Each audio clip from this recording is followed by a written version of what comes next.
Okay, very good. Okay, Coach, you can get started anytime you like. Thank you very much. I want to welcome our attending coaches and anyone who's going to be listening to this recording in the future of my Wing T for Youth system. And I want to talk about the various parts of this youth football system and a little bit about the mechanics of it and go over the different series involved and then still leave enough time for question and answers and want to try and cover as much ground as possible here, but in detail. I want to make this a worthwhile experience for everyone, whether you're online right now or whether you're going to be listening to this in the future.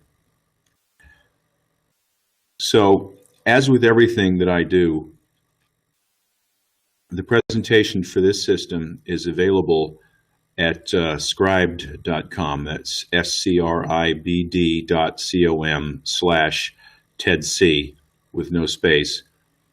And the Wing T for Youth presentation from 2010, the updated PowerPoint presentation, is on there.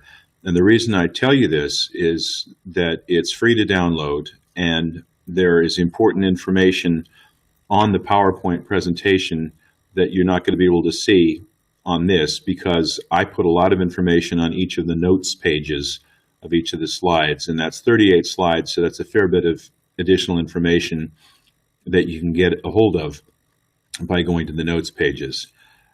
For example, in the opening slide of the presentation that you can go to scribe.com and download, I tell about the requests I've had over the years for a specifically designed Wing T system for older youth players, those who are 10 years old and older.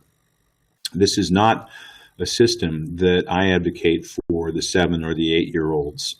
I think there are better systems in place for kids that young to learn the basics of football. But when you get a few years under your belt using a system of football so that you get an idea of what a series of plays is all about, and then I advocate using my Wing T for Youth system.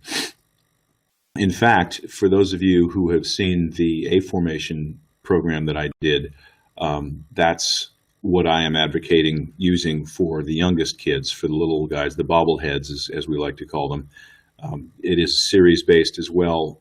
Like my Wing T system, it features speed sweeps or fly or jet sweeps as the basic method of attack, and organizes everything else around that.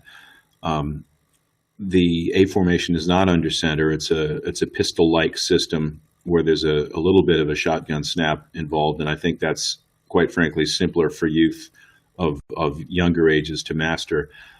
In terms of the club teams that might be listening into this from overseas, men's and women's, I think the A formation is a great starter system, but I think the Wing T system is well within the capabilities of any football club on this planet, quite frankly.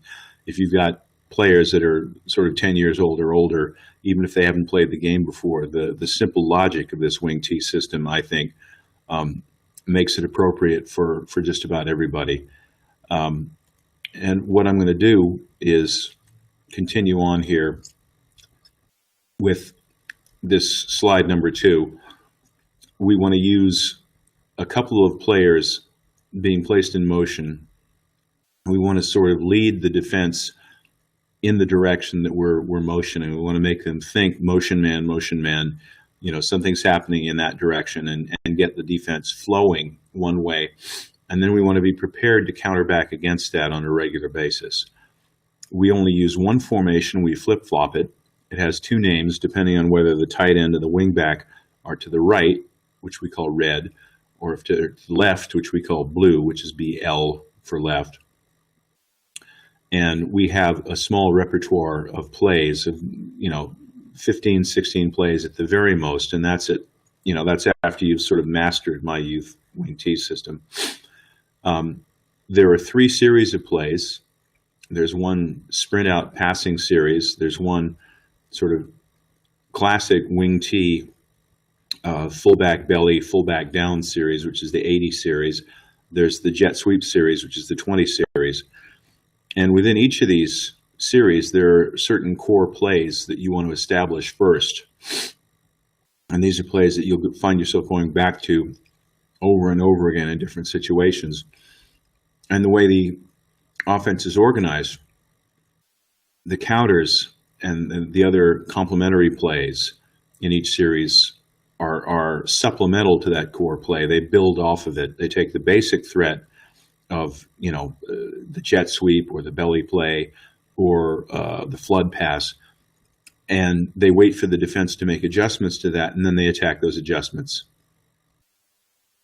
And so simplicity is built into the system. We're not going to show a lot of variations of formation. In fact, there are no variations whatsoever other than flip-flopping it right and left, which means the player that is next to the tight end in the right formation will also line up next to the tight end in the left formation.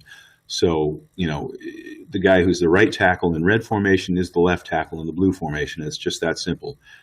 Now, for him, that means that he doesn't have to learn all of those plays as the play side tackle and then as the backside tackle. You don't have separate blocking rules for right and left. You have one set of rules depending on where you are. So that cuts his learning in half. And that's a good thing as far as I'm concerned. Go to the next slide number 3 here. This is the red formation.